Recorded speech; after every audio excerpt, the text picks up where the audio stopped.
Good evening to everyone who has joined us from different parts of the world. Welcome to the foundational episode of Creative Orthodox Corner. It is essentially an initiative by Orthodoxy Cognate page and OCP Media Wing, which aims to build a common platform for the discussion with authors, directors, and other content creators from the Orthodox world. Today, our inaugural episode features award-winning box office hit film Man of God, which depicts the life of Saint Nektarios of Aegina. And this movie was released in 2021 and is in the different parts of the world, and it is an award-winning movie in serious international film festivals, including Moscow International Film Festival, Los Angeles Greek Film Festivals, and especially Dhaka International Film Festivals and several other festivals. So we are really honored to feature this movie which depicts the life of Saint Nektarios. For the discussion today, is joining with us the director of the movie, the producer of the movie, and along with Dr. John of our same team, OCP, the head of Greek office. So first of all, let me introduce you to the director of the movie, one and only Yelena Popovic. She's the director and the writer of this movie. Welcome to this program. And today with her joining, the producer of this movie, Alexandros Potter, is trying to showcase the life of Saint Nektarios throughout the world. And we are much honored, and we are really honored by your humbling nature that you accepted our invitation to join us in this program. Once again, we are welcoming all of you to this program, and let's begin Creative Orthodox Corner. To begin with, let us talk about the life of Saint Nektarios. I request Dr. John to give a brief introduction about the life of Saint Nektarios. Very good. Thank you. It's wonderful to be here with all of you. And in the life of Saint Nektarios, we find a 19th century saint that was born 1846 in Silivria, which at that time was part of Greece, but it was part of the Ottoman, or after what used to be the Ottoman Empire, and then later became part of Turkey. It was annexed. So it was originally a Greek city, and then it went back into Turkish hands. And so that's where he found his origin. He was born Anastasios Kephalos, and he was born to a very poor family. And so he left his village and went to Constantinople, which is also known as Istanbul, Turkey. And this is in this period, this great poverty, which was a story unto itself, and with many great miracles from a young age, he went to Constantinople to go make a life for himself. And he thought that the route that he was going to take was to become a teacher. And there he accepted a position right when he was about at the age of 25 to move to the island of Chios, the Greek island of Chios. And there he began a teaching a career, but he found himself going to church more than he was spending time going to class to teach his students, even though he loved his students. And at the age of 30, he made a profession to go to the monastery, and he was tonsured eventually a monk at the monastery there. And then within 5 years or so, he was ordained a deacon, and they said, well, you need further education. So he was sent to the University of Athens, where he studied, earned a theology degree, and there he would subsequently be ordained a presbyter. And so he was recruited by the patriarch of Alexandria, Egypt in North Africa. And he moved to Alexandria, where in short time he went from being a priest to being elected a bishop, an auxiliary bishop of Pentapolis. And he was very much loved by the people. And this was to the consternation of the other bishops, who, of course, as the devil gets into all of us at different times, the pirasmi, the temptations, had great jealousy for him. And so instead of supporting their brother, they began to plot against him. So after a year as serving in Cairo, wasn't very long as a bishop, and three allegations were brought against Saint Nektarios. One was of sexual immorality, the usual allegations of whatever you could entail, what all that means, with women. And two, that he was embezzler, a thief. And three, that he had political church ambitions against the patriarch, Sophronios, who actually had brought him into the patriarchate and ordained him, had him consecrated a bishop, one of his assistant bishops. So needless to say, which that was where the film will pick up. I don't want to give too much away.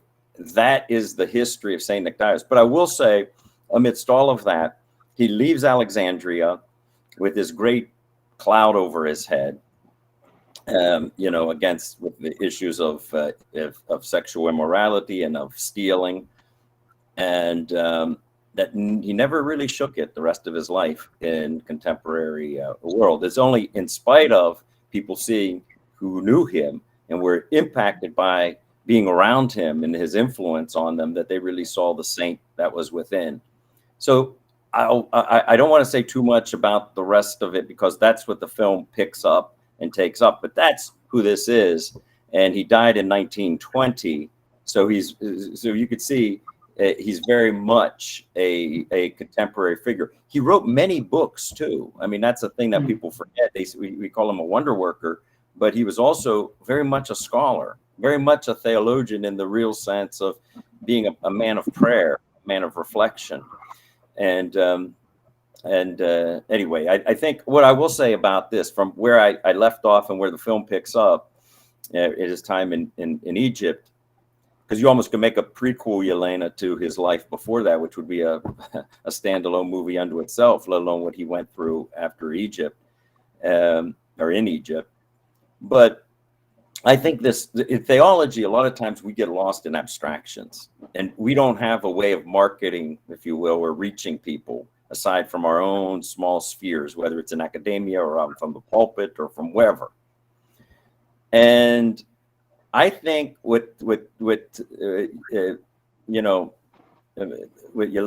Popovic has done, and I don't think this is any exaggeration when we see the relationship between film and religion, I think it's reminiscent to me of the films of the last century, the 20th century, of King's Song of Bernadette, DeMille's Ten Commandments, Tarkovsky's Andrei Rublev, Zeffirelli's Jesus of Nazareth, Gibson's The Passion of the Christ.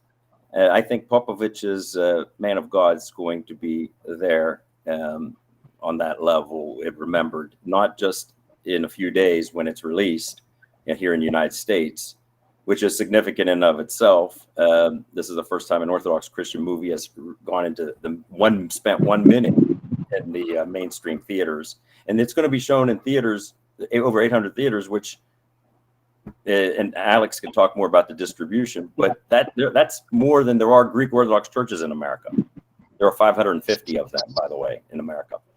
But that's what I have to say. The two works I would cite that really, before the movie really tells the story, in years past, was Sotos Chondropoulos's book on the life of Saint Nektarios, and then also later a very exhaustive study, who was also a consultant on the film, His Eminence Metropolitan Cleopas Strongylis of Sweden has kind of written the definitive book. Along those two works, Chondropoulos and Strongylis, are two of the most definitive, or the two definitive works on the life of Saint Nektarios. Now, the film, based on that literature, has created a life of its own.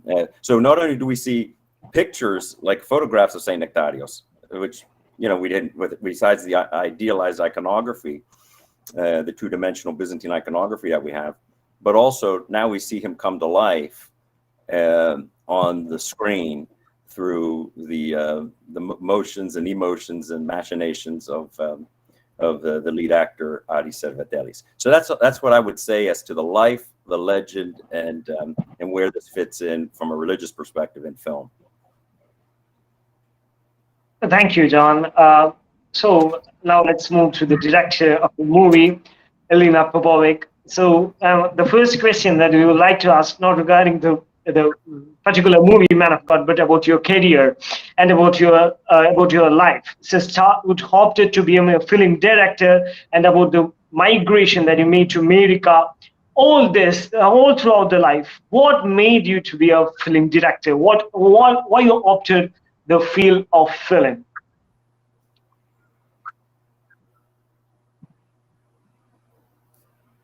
You asking me also about my move to America and my life in general in connection with it, I believe. Yeah. Yeah, the same. Well, We mean the I lived in, I was born and raised troubles that you face. We have read about the troubles that you faced in between. So we like to hear that part of your life too.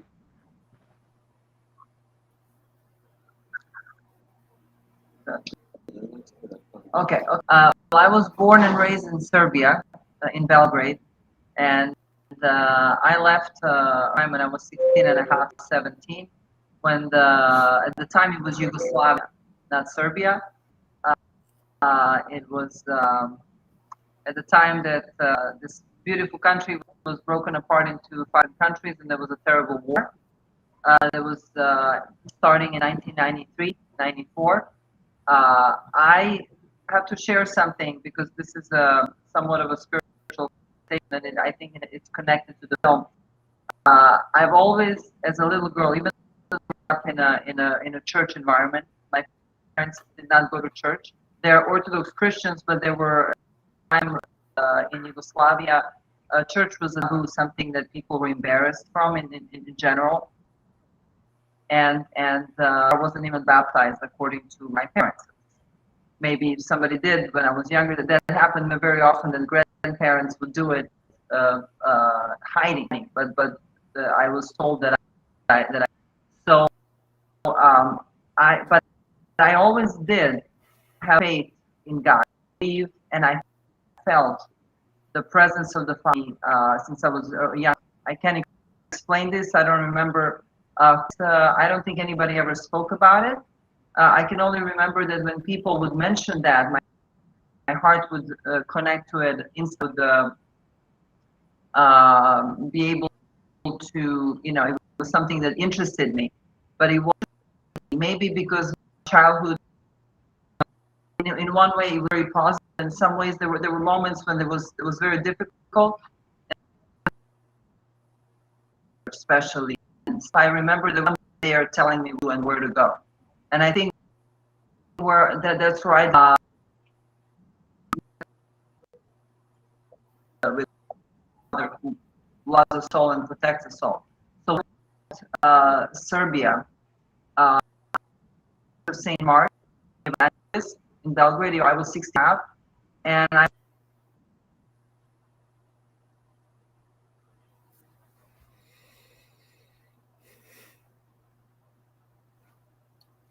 probably to make a better life for myself, to call it the land of milk and honey, as we all refer to United States. So to something, and the reason being also is because my father, who was a civil engineer, was actually one of the best civil engineers in the country.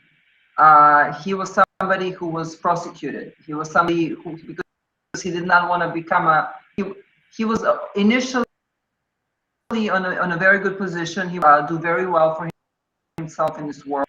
He was offered a lot of houses, apartments, but he wasn't willing to do unethical things and abuse people beneath him. He was loved by simple people, and he had a lot of respect for everybody, regardless of their position. He was a thorn in the side of those obviously willing, and they were happy to do things that were unethical so they can enrich themselves and move ahead in this world, so-called. So they had to find a way to get rid of him because he would bother them. And they brought, they waited for one specific moment. They had to find a reason for it to birth. One incident was that when he was building a highway somewhere in northern part of Yugoslavia, there was a lot of wind at that day, and they ordered him to send the workers high up to some wiring on some high point. He said, "I'm not going to do that because I don't want to put anybody's life at risk. I'm not going to be responsible for somebody's death. You know, I have children. I know what that means. He was very spiritual, obviously. So he said, well, no, you have to do it. He said, no, I'm not going to do it. So that was the trigger that they used that to bring him to the courtroom. They brought 6 false witnesses against him, and they got rid of him.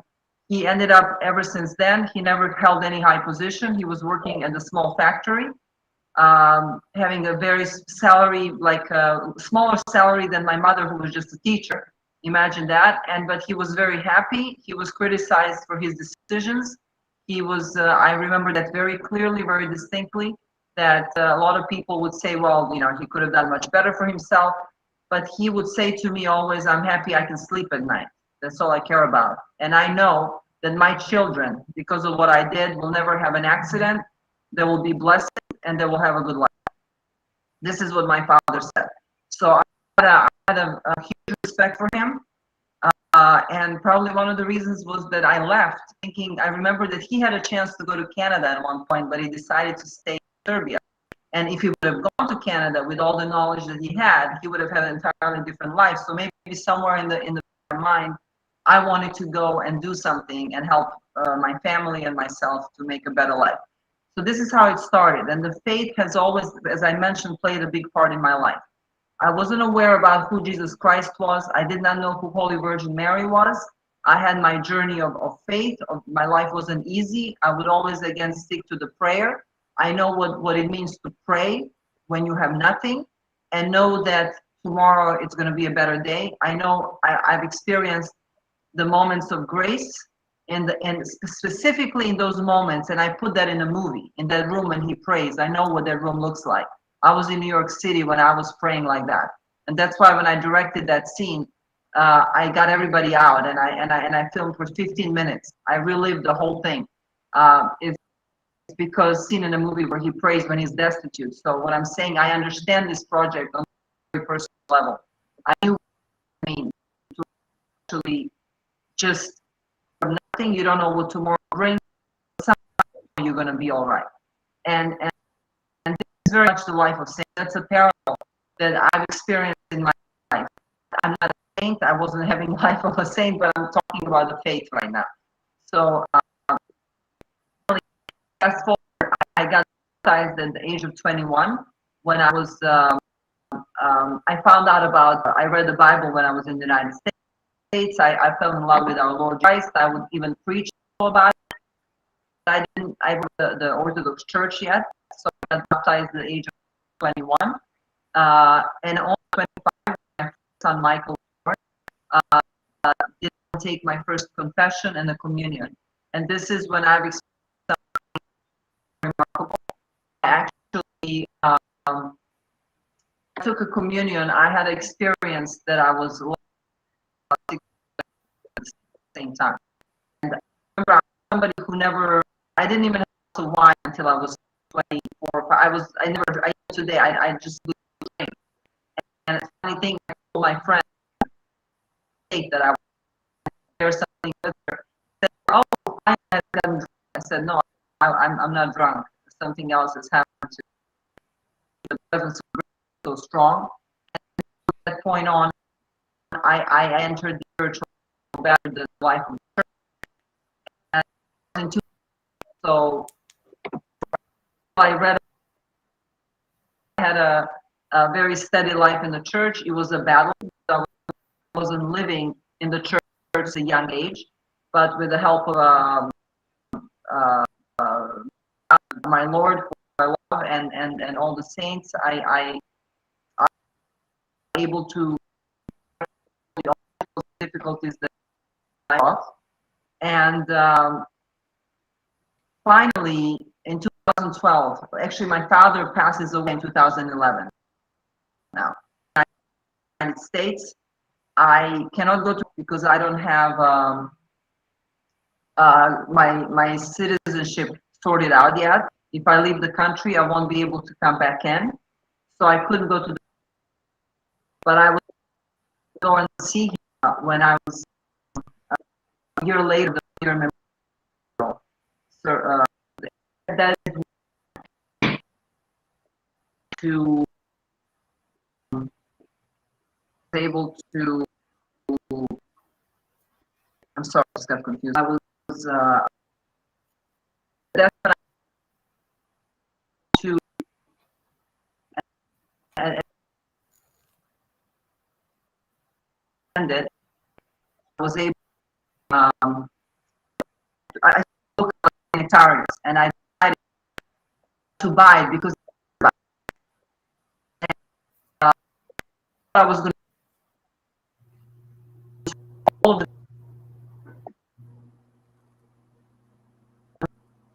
slandered tell his life just because he was righteous, and having my way what it means to faith.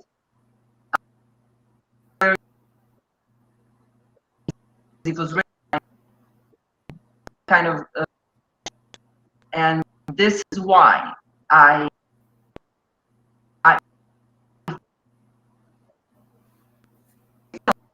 in our time helping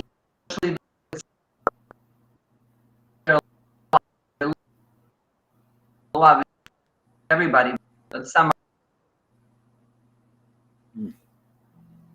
Sorry, we know that it's some type of network issues in that side, and yes, so sorry to our viewers. We think that they will join us as soon as possible. Yes.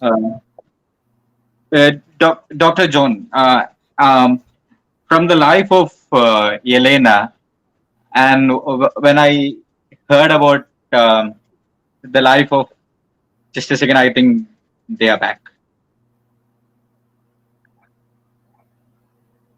Yeah, you're back.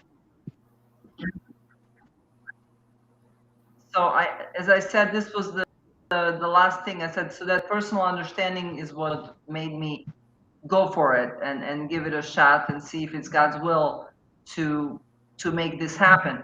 Originally, it took me about a year to put a outline together. You know, the treatment, because I had to, as a director, as a film director, what kind of story, as Dr. Panayotou has mentioned, many movies about Nektarios. You can pick different parts of his life, but what I was the most interested was the prosecution and his and how he dealt.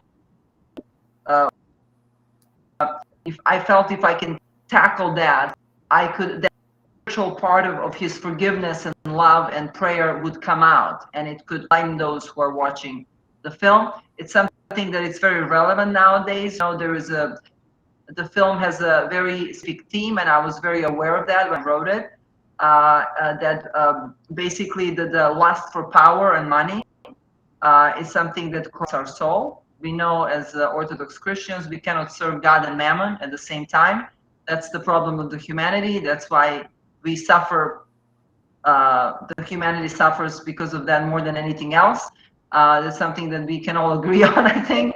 And it happens also at the higher, at any kind of position of power, and it can happen also in the position of power in the church. So, and also being somebody who has have this faith and experience on a personal level. Many times I had people tell me, well, you know, I don't go to church because you know, I see some things are happening that I don't like. Well, there was also another reason I felt would have a different impact, because we are being very honest a big place, but also the film is not made to criticize the church. The film is made to criticize establishment and injustice and corruption that can happen at any point or any place in our world, in our life. And it's meant to heal and bring those that doubt and suffer, and hopefully help them to get through life. Just to mention one more thing, I had a treatment in a year. I went to Aegina because my husband is half Greek, so when we went to Greece, I went to Aegina for the first time in 2013. It was the summer. I went and I took those 2 papers and I put it on the tomb of Saint Nektarios. And I've asked him if it's God's will, if this is something that he wants me to do, really, because I do burning desire in my heart, but I don't know if it's just my imagination, if it's my will, or if it has to be God's will, because I wanted to do something to the glory of God and salvation of this film had to be done that way. I asked him to bless me to do that. A year I came back to the first draft of a script, same thing. And the year later, which was now 2015, I did it again with maybe third or fourth draft.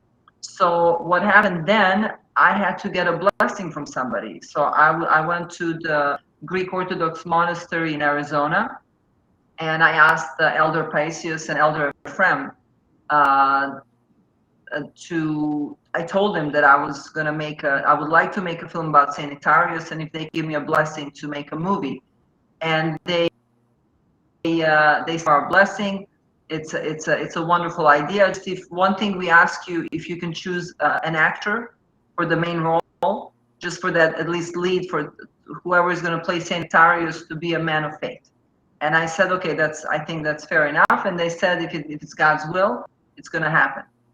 And God always works in mysterious ways. We have certain plans, but it's never like we plan. I had an idea, and I thought that maybe I was going to definitely stay in the United States. I wanted to shoot it in Greece, but my plan was to stay in the States where my family was, my children, my husband, and hopefully when I put all the puzzle together, I could go to Greece and shoot it. Well, we moved to Europe, and the very end, I moved to the very end of 2015 because of some family reasons, and the whole family moved to Greece in 2016. In June, we were in Greece, not because of the film, but now, and I found myself in a difficult position. It wasn't an easy time for me. It was something that was very painful for me that happened. And again, I found myself walking to church every day so I can pray for about an hour and get strength to get through a day. And maybe after all these years, I'm reflecting upon my life. I'm 20 years old. I'm not anymore. Time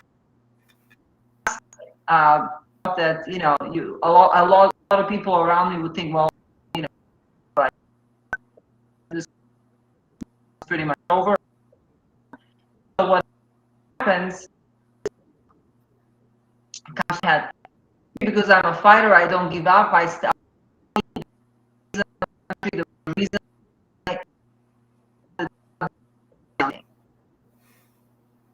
myself, am I here in Greece, in areas? At one point, that line, through my husband, knocking on the door would take off. With many times, Angela said, we've done some doors were opening in a miraculous way. If I would say that I had a phone call from monks I was trying to get the and they were the basically they're the ones that help them together to understand this real story, because it got to me, and I would say about 3 years there to start really working on it seriously from the beginning till the completion of the film. Now, we went through the pandemic. There was another obstacle. There were many obstacles on the way, but I had a lot of support. You see, being in Greece, I was able to meet Yelena Nektarios Vitalis, which I think was very important for me. I've known him before he passed away. He had a very strong connection to Saint Nektarios. I got a blessing from abbess of the monastery of Saint Nektarios to do the film and even to shoot 2 scenes in the monastery. As a matter of fact, they told me that they prayed and they believed that Saint Nektarios wants this film to happen. And I remember her telling me that I will have a lot of obstacles, but not to worry, because every one of them he will clear. And I can tell you, it was very, very tough. We went through so much pressure, so much difficulty, and every obstacle was cleared at the end. It seems to continue this journey of this film. It then ended up being the highest gross film in Greece, which nobody predicted. They called it a phenomenon, and international distribution. So it seems like I've been saying for a while that my main producer is Saint Nektarios. himself as we speak, and it really wants to share his story in order not to get himself known. Saints don't have that need. He's already a very well known saint, but to, I think, help those who and hopefully bring more people to the truth. Sure. We really asked that first question by hearing your life or the troubles that you have faced in your life. So when we were reading about Saint Nektarios, we also saw some parallel between the saint and the director who was doing the same. That's why we asked that question in the first shoot. For the further, I like to know about the challenges that you faced during the shooting. You have already mentioned few here, but also like to know about the every films have their own period where there will be some type of struggles. And in this particular case, about a film on a saint, it will have much more challenges than a usual film that we think. This is about a person who lived. This is a story about a person that was little bit controversy in whole church. So, how challenging was this particular work for you, Yelena?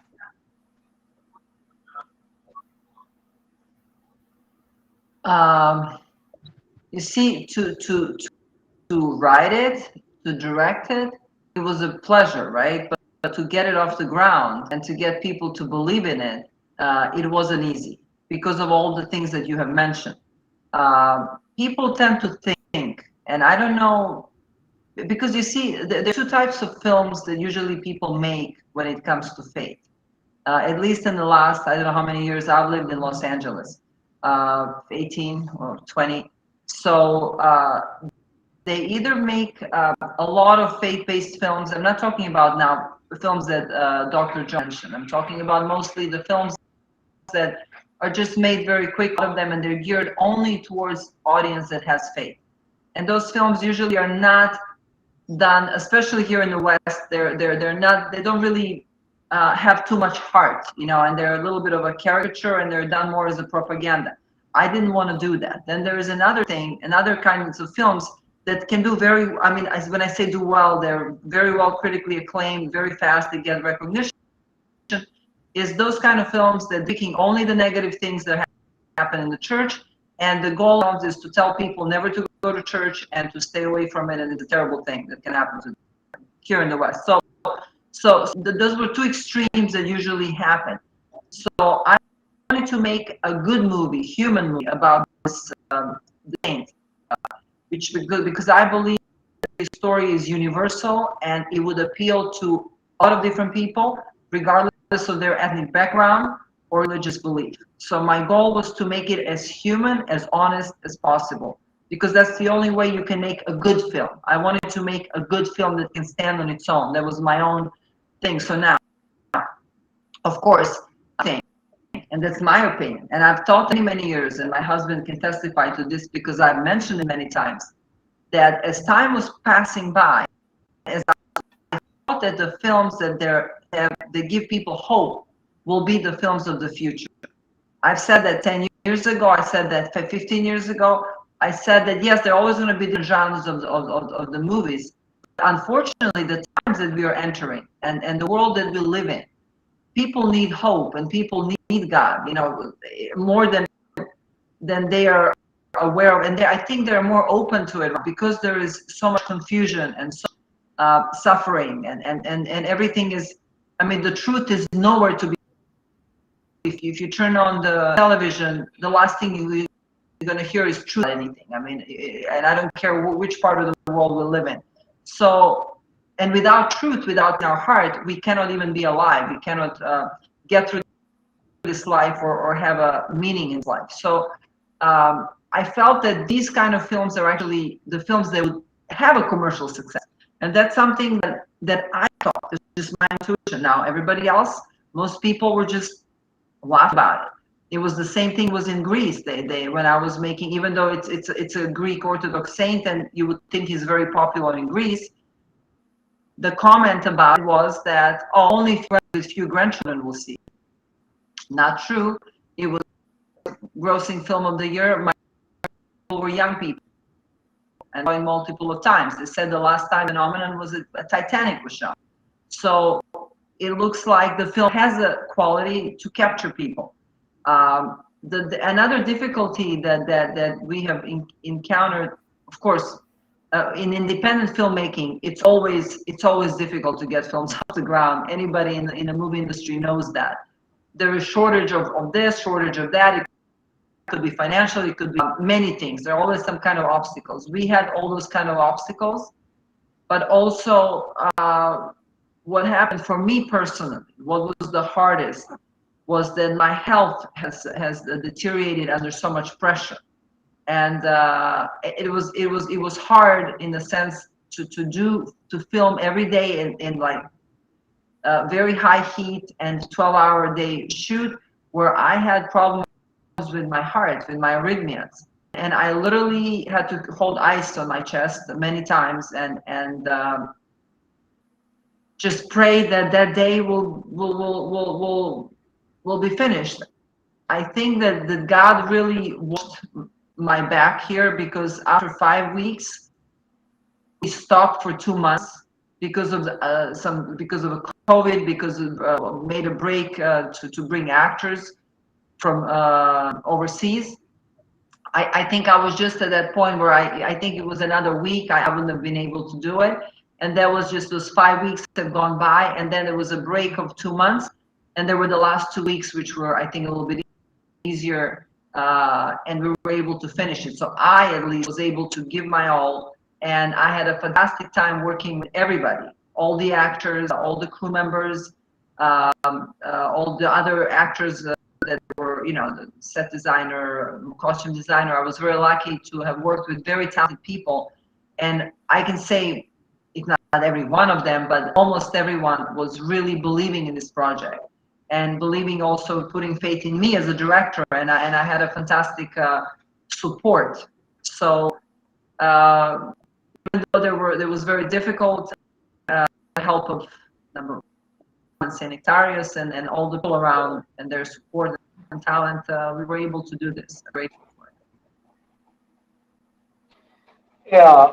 So let's go to Alexandra's footnotes. So you have explained about the difficulties that you faced while directing the film. So we would like to know about from Alexandros that what you felt when Yelena came up with this idea about this movie.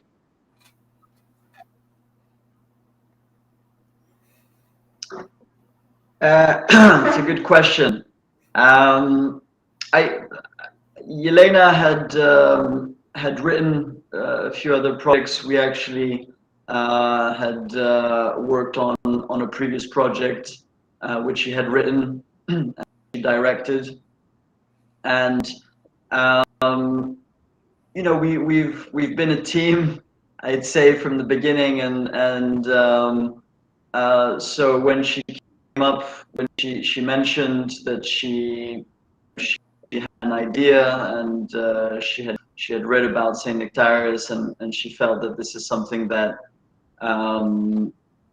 that should be made. She was obviously very passionate about it, as she always is, and I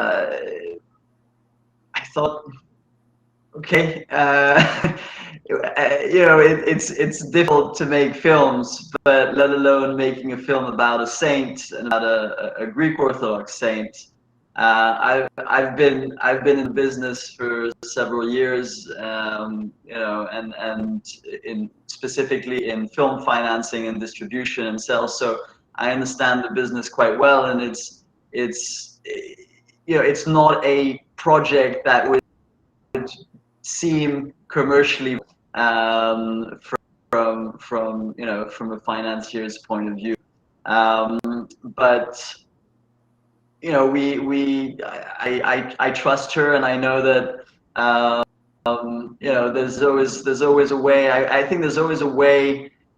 I think I had to think about how do we position the film? How do we make this commercially viable?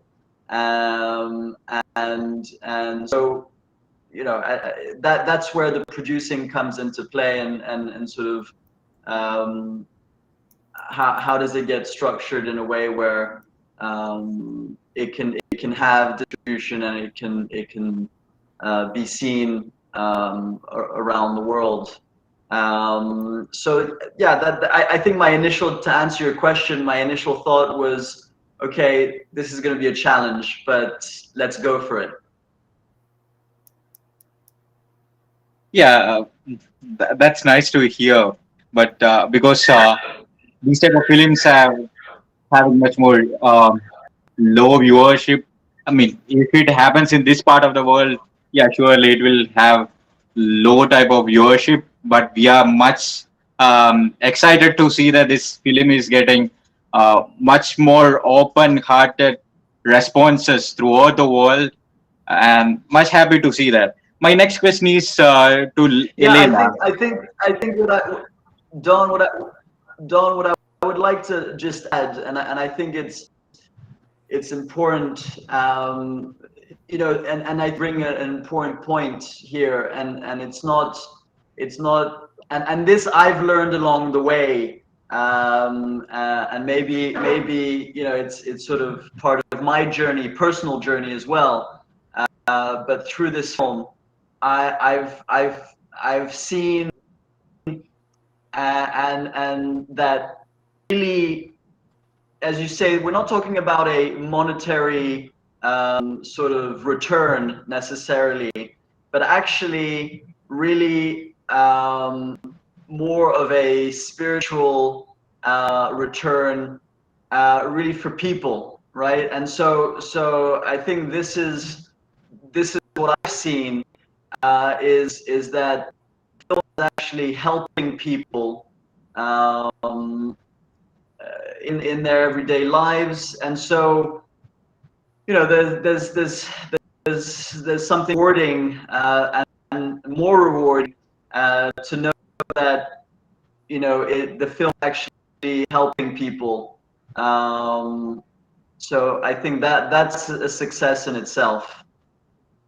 Yeah, this will that's sure. This will be a path for many more people to know about Saint Nektarios, who was when I read his life, it was really exciting me. I mean, like, for a person like me to see a person who lived in multiple situations, having some controversies against him, and much more issues. And I was just thinking, is there anyone similar to this saint who has suffered in his life? I mean, not at his end, but during the golden era of his age, he was suffering a lot. That's why my next question to Yelena is all about this. I have learned that he was accused that he was trying to be the patriarch of Alexandria. In addition to that, many of the cases, like cases of abuse, even people were just mocking him when he started that monastery in Aegina, when he restarted that monastery in Aegina. So my question is, when you made this film, or when you wrote it down, what was your thought about? Was you bringing only the good part of his? I am sure from the trailer that this is it's not just the good part of his life, but really shows his life to the people. So what was your thought then about a person that is considered somewhat controversial throughout the church? So how challenging was it? Forgive me, I didn't the exact question. I'm sorry, maybe it was breaking up a little bit. Can you just repeat the last question, the question that you had? Yeah, sure. We have heard about many controversies related to him. So, as considering those during your when you were writing the script down, how challenging was it to pick some events from his life to portray him? How challenging was it?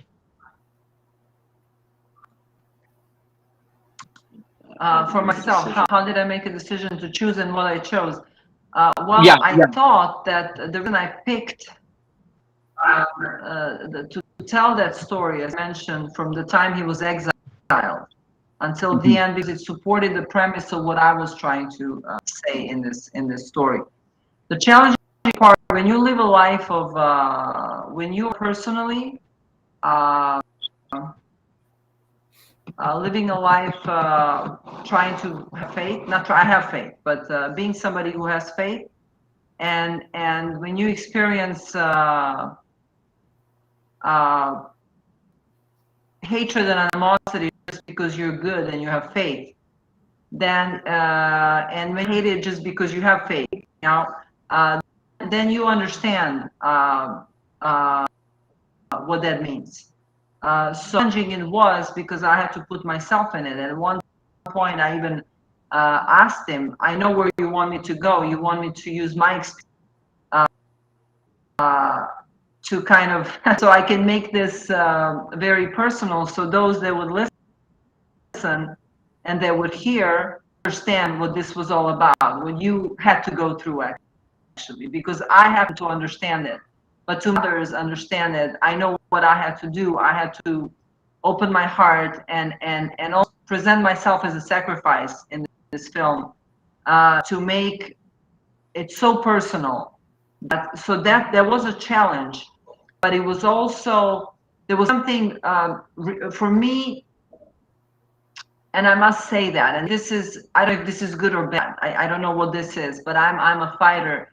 And part of me, after so many years of living and experiencing injustice and a lot of pain, it was like almost giving back to everybody that have hated me for doing good, that hated my father for doing good, and in a way,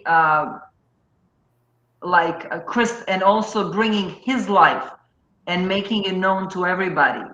Do you see what I'm saying? There was something about me that it was very personal, and it was important for me. Maybe that was the thing that had to come out. Maybe that pain and suffering, and maybe some of the bitterness and anger that would be accumulated because I'm human, because of that experience, I had crystallized, and God has used it for good. Do you see what I'm saying? So this was my personal experience. So yes, it was challenging in a way, but I knew that I had to give him everything I had. I knew that I couldn't hold back. I knew exactly what I picked, what scenes to pick, and imagine, he was accused of becoming a patriarch. He was the last person who wanted to become the patriarch. And all those around him wanted nothing else but to become a patriarch. As a matter of fact, I'm going to say this, I have personal experience of these kind of things. I used to sit around a lot of archimandries, never denying Christ, never disrespecting them, never losing my faith in God. All they talk about and do is devise how they can become a patriarch one day. I used to look back on it as a young person and say, it didn't shake my faith in God. That's something above them. Anything that's something that it's unrelated to them. This is what I need to say. Not all, some of them are holy, some of them are not holy, but this desire for power, it's so embedded everywhere. And just then reading his story, and then of course, who's going to accuse him of that but the one who wants power, right? And it's always like that in life. It's always the people, like a thief is going to accuse somebody of stealing something, right?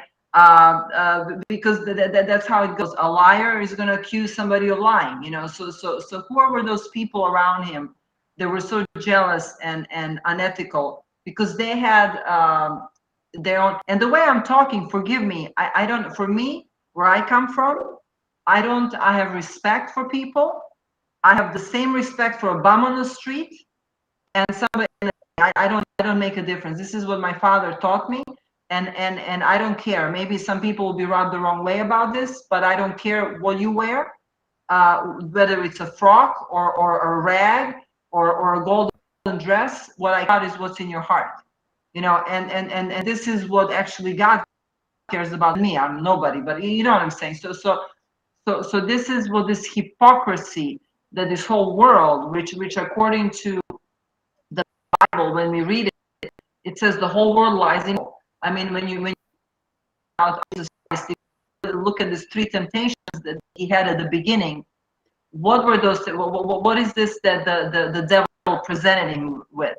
When he was hungry for 40 days. It's all about that. He said, okay, you're hungry. If you're a son of God, you can make these stones turn to bread. And what does our Lord answer? He says, sure, but man doesn't live by bread alone, by the word that comes of the mouth of God. So what does he reject? He rejects the comfort. So the second one, what is one of the other things that the devil tempted him with? It said, well, if you, he brought him on top of a big hill and showed him all the riches of this world, right? And he said, you see all of this? It belongs to me, and I to whom I am willing. So if you bow down to me, I'm going to give it. All of this will be yours. And what does our Lord does? He rejects him, and he says, "Get behind me, Satan! Get away from me!" For it says, "Bow down only to God, your Lord." So this is what he did. You see, that's the one that a lot of people fail on. You see, and a lot of people in high positions, whether it's in the church or different positions, that's some stumbling block for a lot of people. So this film is very much about that, and I personally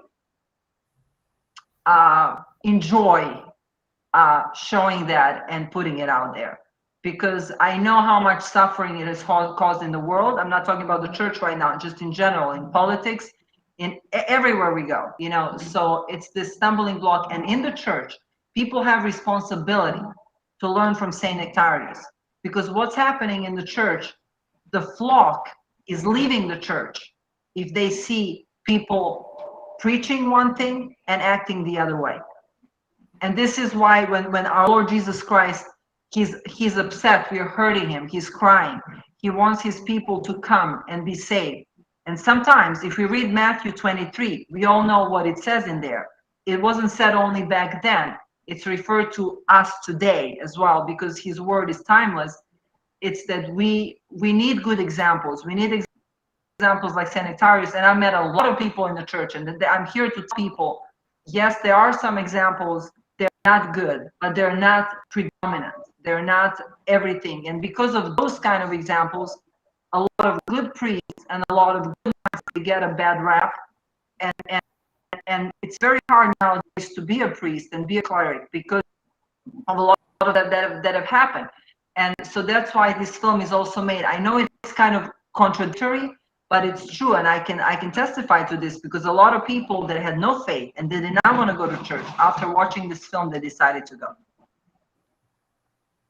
Yeah, that's really right. You're so happy that you made a very good statement regarding that selection of the life of Saint Nektarios. So next, Alexandros, what we would like to know about that is, you're going to release the movie in US on 21st, and you have already released in the different parts like Serbia, Greece, and Russia. So what were the responses you got from these releases, and what are your expectations about the release in US?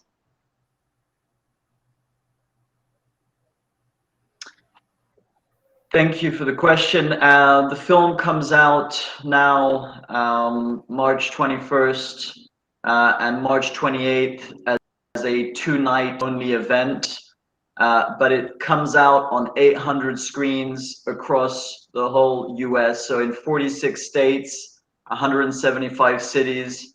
So people who are living in the US can Google Man of God, they can type in Man of God, and a list of cinemas near them will be shown. Or they can go to fathomevents.com and type in Man of God, and again they'll type in their zip code and city, and the list of cinemas and theaters near them will show. Again, Monday, March 21st, so that's coming up in 2 days, and Monday, March 28th. That's for the US. The film originally released for the first time in Greece in August of 2021. As Yelena mentioned, the film being #1 at the box office for 4 consecutive weeks, which was hadn't been achieved in more than a decade in Greece for any other film. We beat all the studio pictures, including Shang-Chi, Cry Macho, Black Widow, James Bond, etc. So we it was a, and right after that we released in Serbia and in Russia simultaneously on October 15th, and then the film is now scheduled for release in April in Australia and New Zealand, and we have distribution plans for Latin America, where we are just waiting for states. So Canada also is a territory that the film will be released in, and other territories around the world. Obviously, with pandemic, it was difficult to navigate the distribution windows, because as you know, and I know in India, for example, that has been the case where the theaters were shut, and so the exhibitors and distributors had content on their hands and needed to wait until the theaters reopened in order to release. So we've been navigating that land patiently, and the people around the world have also have to be a little patient in getting the film in their territory. But we're very excited about the US release. This is time and opportunity for everyone in the US to see and to hear and to learn, to experience the life of Saint Nektarios of Aegina on the big screen, and it really is worth watching it on the big screen. It's always a different experience when you do watch it on the big screen. Yes, I hope that will be really a good experience, and I hope that it will continue in the Indian film industry too. So, continuing with that, let me ask one more question regarding the same. Do you think there is a commercial value for this genre of films? Especially about talking about an Orthodox saint. You have already mentioned that you are ready to take the challenge that when Yelena talked about the script of this movie, you was ready to take the challenge. But my question is this: do you think there will be commercial value for this kinds of movies in the future? I think it will be, because again, and my advice is what I've done with this film. It is a film about Christian Orthodox saint in this case. But if we approach it with the human, that's what I did. These stories are beautiful. They're very much, they're full of wisdom, full of light. And I hope that this film opens the doors for many other more talented people than myself, to get inspired and to make films like these, or on this subject, because I think there is a market, and Orthodoxy, I think, is we can say it was in a way best secret. Many people were saying that the best kept secret in the West. I don't know why that is. It doesn't have to have any nefarious motive, but it just was. It wasn't known. I think it has a lot to offer, and again, with this film, hopefully, what I can say for the end, if you don't mind, is like to all your audience, they are when the Jesus tells people, all of you who are heavy laden and burdened, come to me, I shall do the rest. So the ability. So I hope that people, regardless of their religious background or ethnic background, I think it would have a healing effect, and I would encourage everyone to at least check it out, especially if you're going through times of trial and you're going through difficulties nowadays. My next question is about some like the support that you got from various patriarchates or the church. I have learned that you have received a great support from Serbian Patriarchate and also from the Greek Orthodox Metropolitan of Sweden. So, how is the support or the what's the response from the official church side, from the side of prelates, priests, the church? How supportive was the church when you were planning this particular project? Well, when we were making it in Greece, I must say that the person who is the most responsible for making this film was Yelena from Mount Athos, from the great and holy monastery of Atopedi. Because he's the one, I need to say that, because that's very important for me to say, and I'm forever grateful, because he not only supported this film, but he fought for this film. He believed in it, and I believe that he had opposition while he believed in it, and he was willing to go his way to find people, not the monastery itself, but to find people that were willing to support this.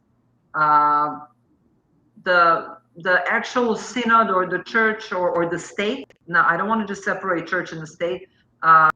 Greek Film Center, for example, originally Greek Film Center. Originally, it was supposed to be done as a between Greece, Serbia, and Croatia. We had a very strong project. We had #1 producer in Greece, on the ground producer. We were supposed to get approved without any doubt, but we were not approved because the film had a religious theme. So we were rejected because it's a film about faith. Then we went to, obviously we asked, we met many times with the people as well. I don't know, they said they were going to help. They maybe were not in the position to help. I don't know, I don't want to say anything. But the person who really helped, they were monks from Mount Athos, and Yelena from Topedi, Maria Yaknaki, who is the head of the Saint Maxim, the Greek. For the people that are fully responsible initially for jump starting this film. Also a gentleman, a Greek. God bless him. He's given us also through Eurogroup substantial funds, and we had Ecome, which is a tax rebate, which was funded by actually insurance company Minera. The loan was covered. So yes, but after the film was finished, I must say, and I'm grateful for that, the church had supported the film in Greece. In Greece, they did, and they have many metropolitans, many bishops. Yes, have support.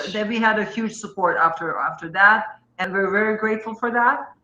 And I had a blessing from Patriarch of Alexandria. I had a blessing from Patriarch from Serbia. He had a very big support. And everywhere, I mean, I don't know, even here, we're here. What's great in the US, we're getting support also. I must say we're getting a lot of support from Roman Catholic bishops and different denominations, which I'm very grateful for, because my goal was to show the film to everybody else.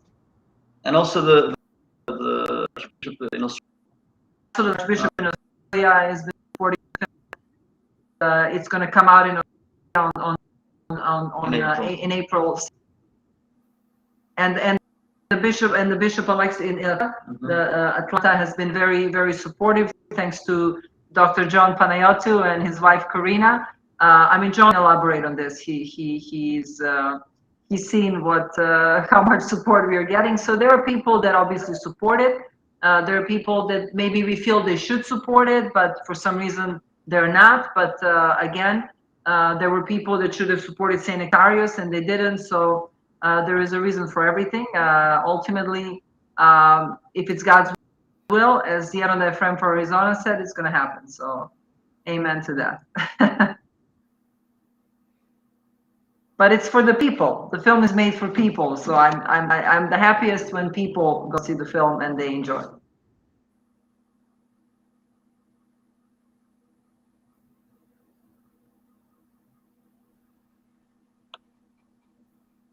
So now I have a question towards John.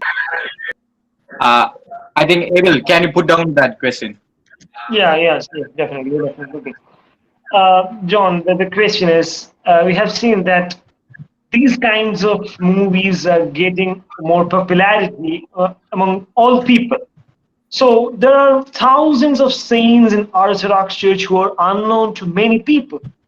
And even the church in olden beginning days told that we are not going to promote movies. They are earthly things. They are not the part of the church. You should not watch them.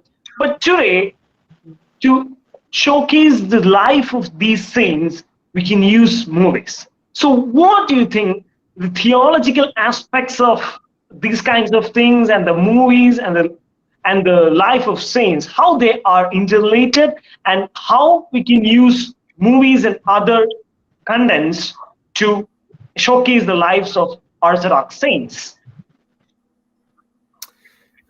The idea has been, there's always been a relationship between religion and literature, you know, and I don't see that any different in this regard. I mean, in the sense that whether we were talking about Dostoevsky in the 19th century, or we're talking about Tarkovsky in the 20th century, or we're talking about Popovic in the 21st century, I don't see a dichotomy there, because it's the medium, and things that are within the secular context don't necessarily, there doesn't need to be necessarily, well, this is the secular box and this is the sacred box. I kind of, my perspective on this is this film, particularly, why this saint, this film at this time. If I'm going to go from a spiritual perspective, a supernatural perspective, let's go with that first and foremost. I think everything that happened in Yelena Popovic's life prepared her for this script. And this script that she was taking around, and they're saying, well, you know, really nobody's going to watch a movie about a saint. Even in Greece, you know, the negativity, you know, nobody's going to watch a movie about a saint. There's not going to be commercial success. Why are you bothering? I kind of reminded me, that whole story of Sylvester Stallone, and you guys know that from in India as well. Sylvester Stallone, the actor, back in the 1970s, he had a script that no studio would want. Nobody thought that anybody was interested in, and that was the Rocky script.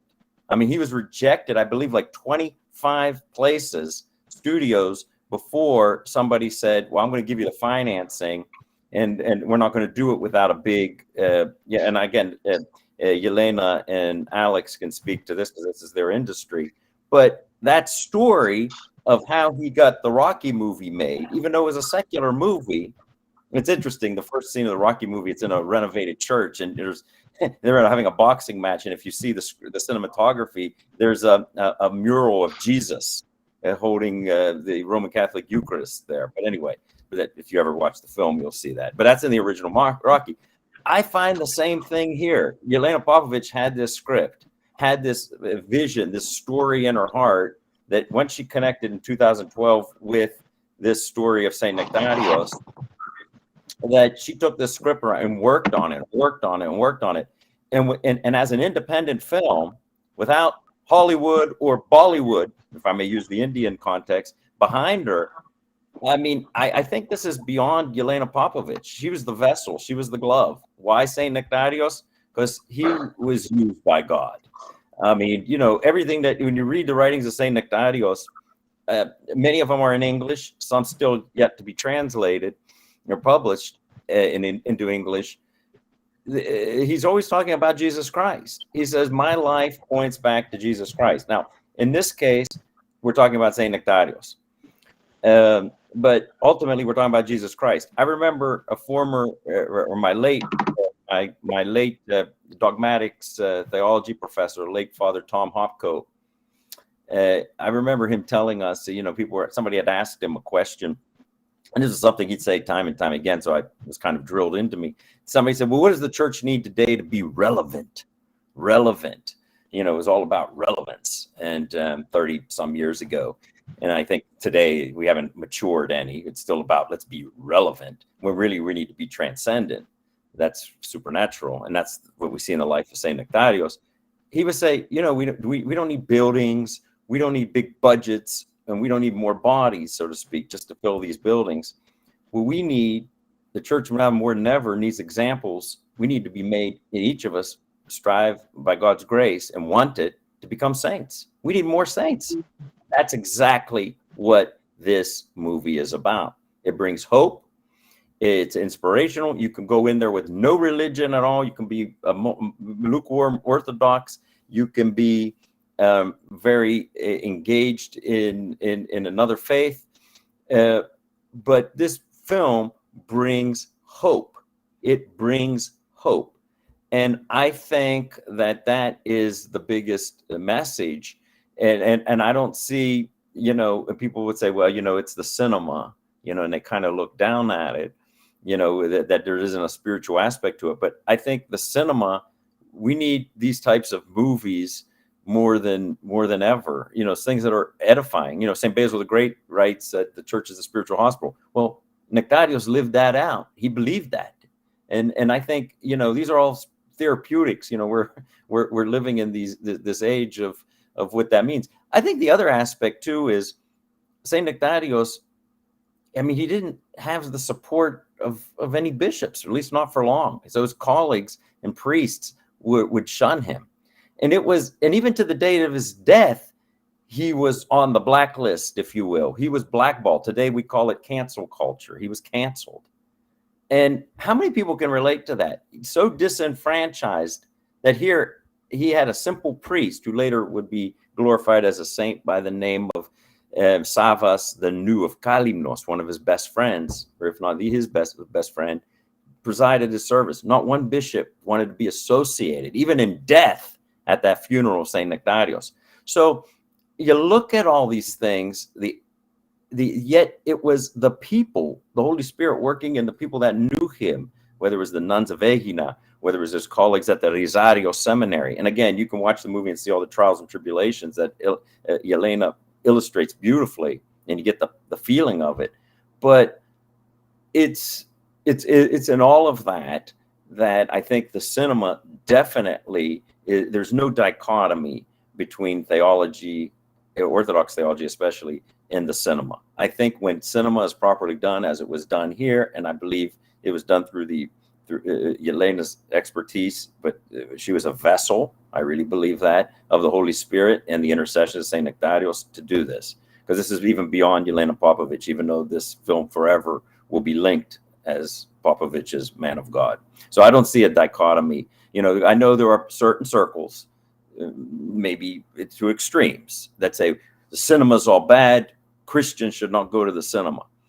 I think that's ridiculous. I mean, the Apostle Paul would have used the cinema. I mean, Jesus would have used the cinema.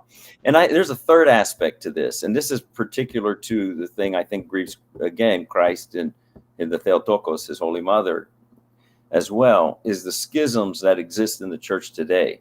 Saint Nektarios, nobody liked him of the hierarchy. So he's for everybody. You stop and you think about it. I mean, you see the schism, unfortunately, we have between the Eastern Orthodoxy, at least on paper, Eastern Orthodoxy and Oriental Orthodoxy.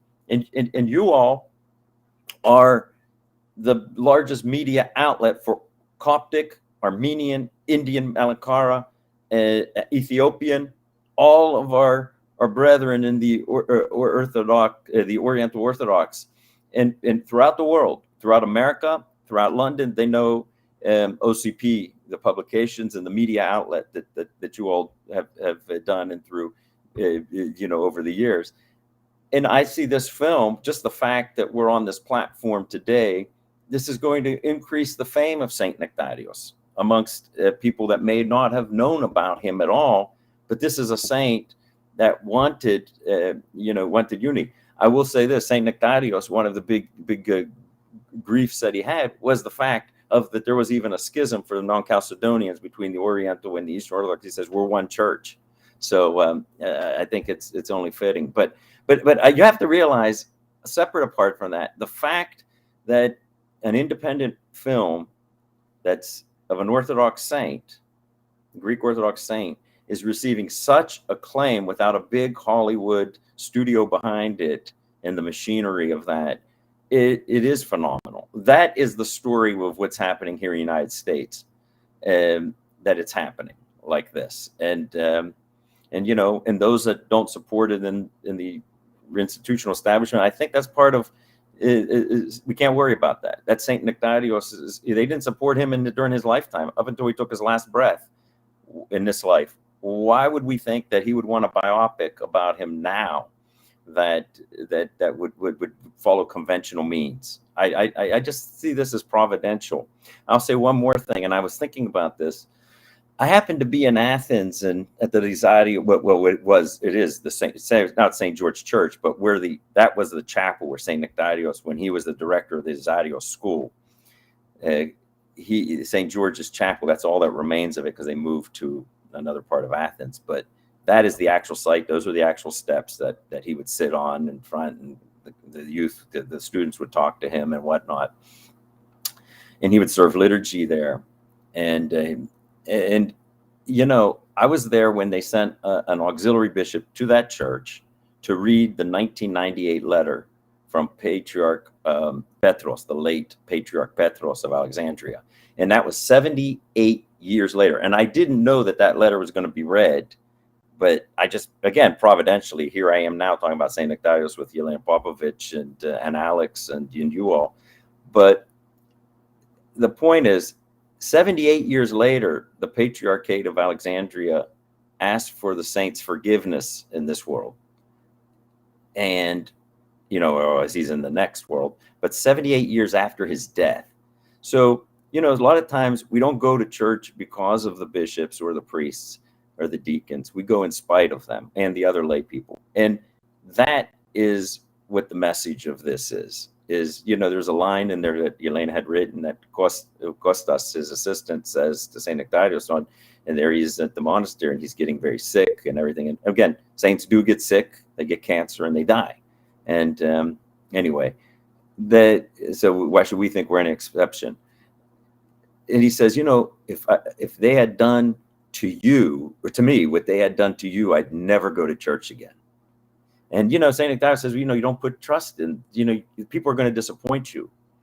We don't do that. We put trust, it just goes to show we don't worship a liturgy. We don't worship the Holy Scriptures. We venerate the Holy Scriptures. We don't worship a creed. We worship a person, and that's Jesus Christ. And I think that's the biggest message that this movie says is the example of the Holy Spirit. We would call theosis in Greek, right? The sanctification of the Holy Spirit in the life of an individual, pointing back to the fact that Jesus Christ is Lord, King, and Savior of the world. So I like to continue from where John left. So OCP is a common platform for both Oriental and Eastern Orthodox families. And we think that this particular event that we are doing now will help know about Saint Nektarios and more about this particular film. The only thing that few of Orientals or few of around the world may have known is the song Agini Parte that was written for Theotokos, that was originally written by Saint Nektarios. And here, even in Malangara, we have a translation about the same. On the same song was translated about one of the Reverend Father here. And I think that's the only knowledge that our people is having. And through this, let this film be a introduction to many more people to know about Saint Nektarios. Here, I just like to bring out one another point. We had a prelate by the name Martoma Paulos II. He was the last prelate of Malankara Orthodox Church. He was a person who went to Eastern world and saw some great saints tomb, and he brought those memories back to here, icons here, relics here back to us. So in future, the life and the veneration to Saint Nektarios will may increase in whole Orthodox world, even in the Oriental world. That's why my next question is to producer Alexandros. When we will get this movie in our neighborhood, like whether it will reach any OTT platform, or will we get an opportunity to watch these movies soon throughout the world?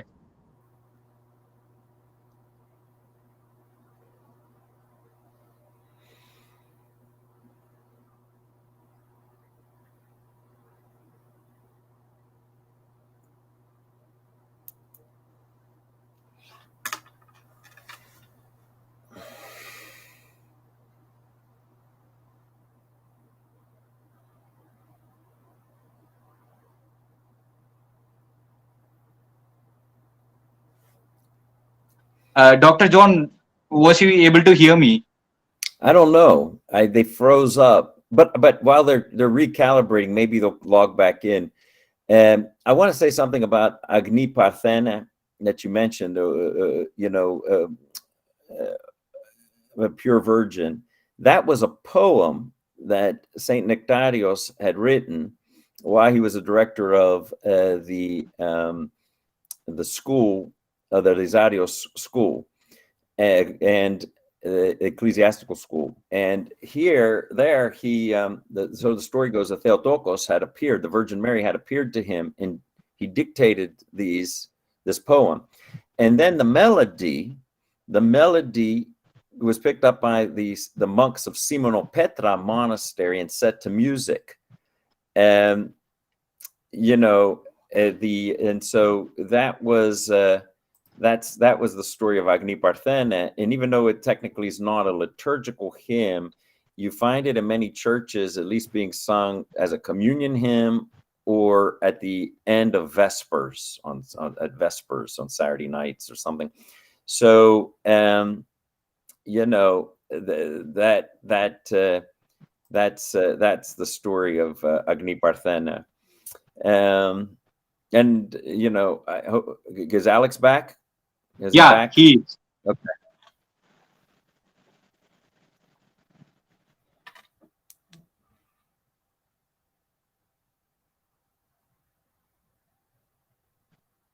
Brother Alex, can you hear us?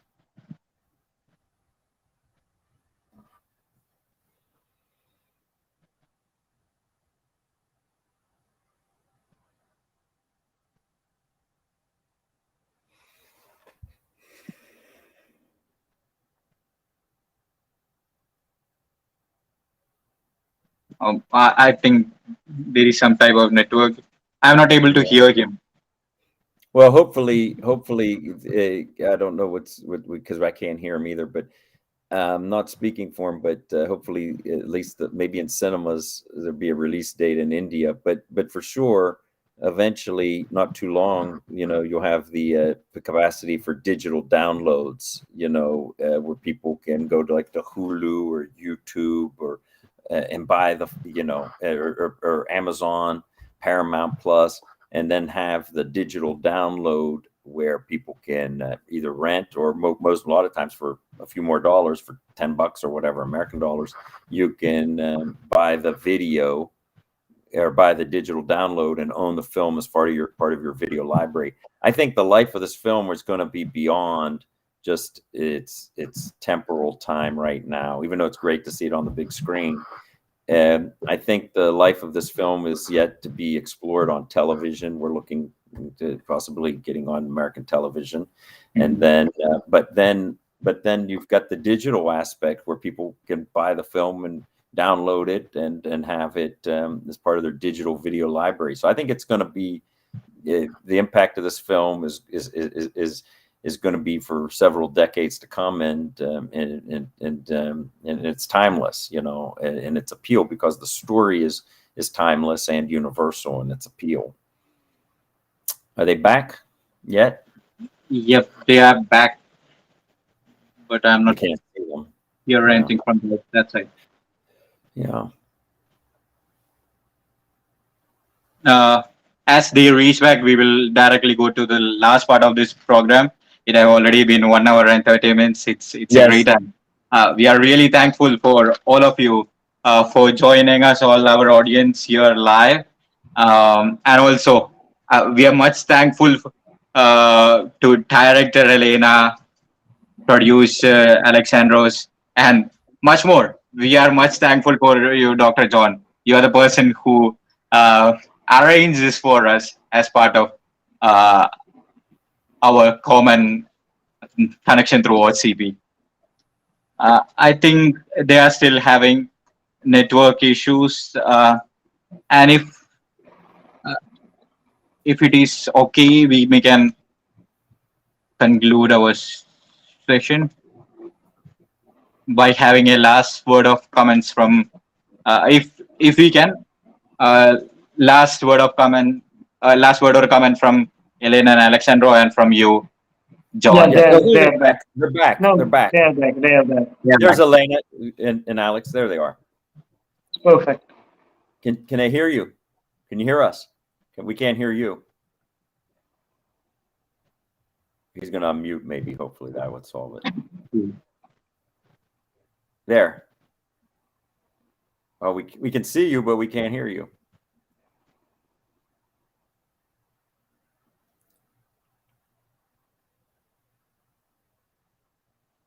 But while they're doing that, the only thing I would conclude with while they're coming online is, I mean, the film, even whether it's Christian or religious or just or inspirational, however you want to view it, I think it's superbly well done, and I think that people are edified. This is a movie you can go and feel edified and good about having seen.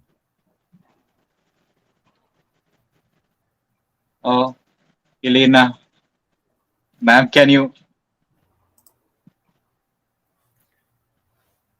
We can't hear you. We can't still hear it.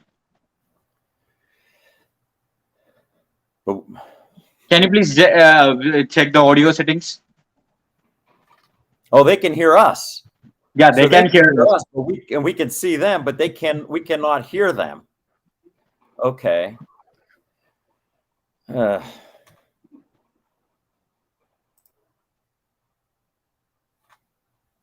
Maybe they can write some statements and we can read them to everybody. If we can't hear them, who knows? Maybe they can go out suddenly and come back soon, so that those audio settings will be back. Go out and come back in. Yeah. So yeah.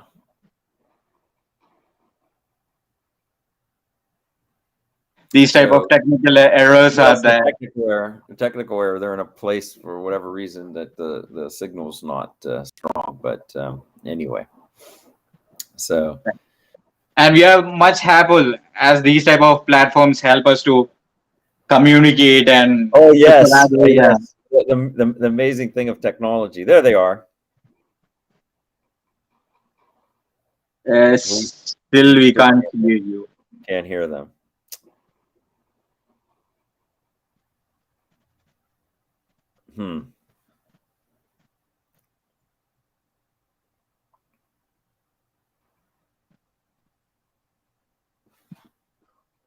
I think maybe checking that settings will make some.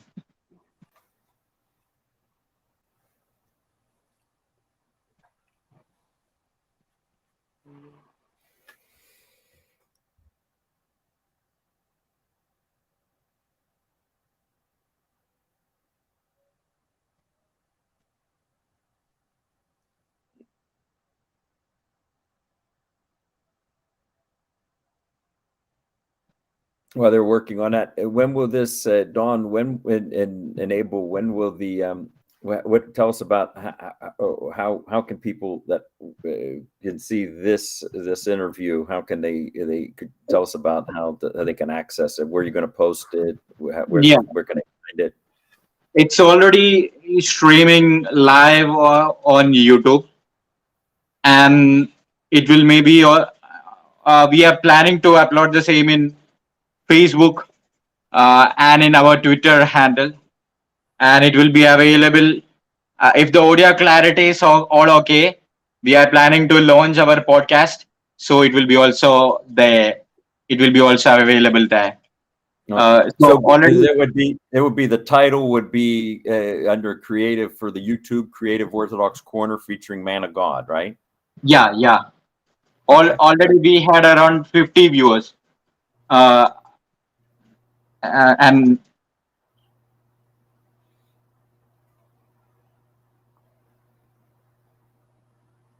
they're back. But let me add them. Maybe if I put them on the phone, if they can't hear, maybe they can say something on the phone. Can you hear us? Oh, there they are. Now we can hear Can you you. hear us? Yes. No. Okay, because we rebooted it. We went back to the link and redid it.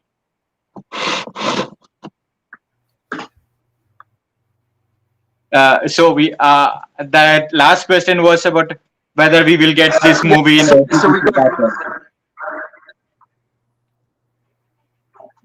Yeah, definitely. I mean, this will come out and it will be amazing.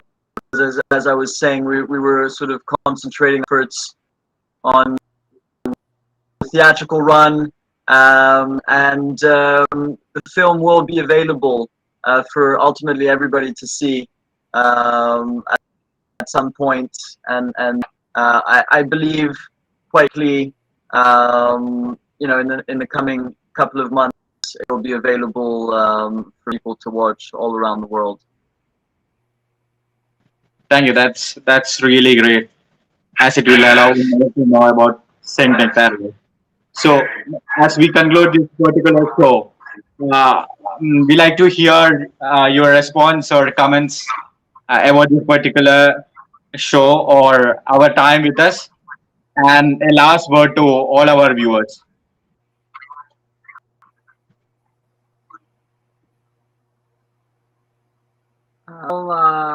I have nothing but the best to say. Thank you for having us. I think all your questions and your was great, and I send my love to all of your viewers, and I hope that decide to go see the film or get a chance to see it, that they will enjoy it. I can say, and thank you so much for. Thank you. We are much thankful for both of you and Dr. John for connecting us to this particular film and allowing us to do a show like this. So, by this, we like to conclude this particular show, our first episode of Creative Orthodox Corner. Uh, just a second. My co-host was, yeah, he's back. Abel, do you have any last words?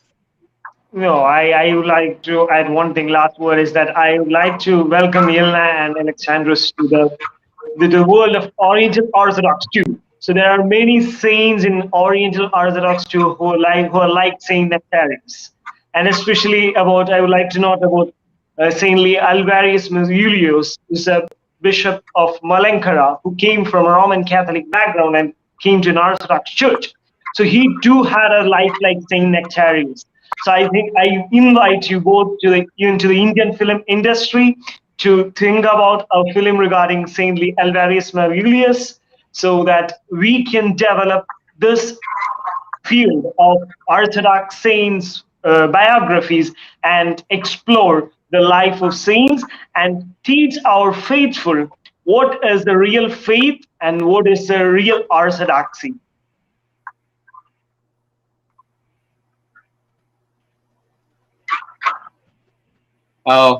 Any last word? Very I much. would just say, To read it.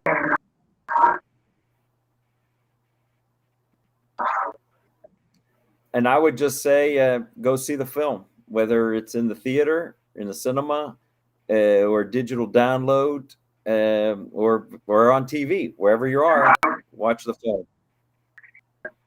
Thank you all once again. See you on the next episode of COC. See you soon. So the live is going to end. And thank you for all viewers around the world. We know many of you are from Ethiopia. Thank you. We saw some comments from there. And thank you for all of you. See you soon.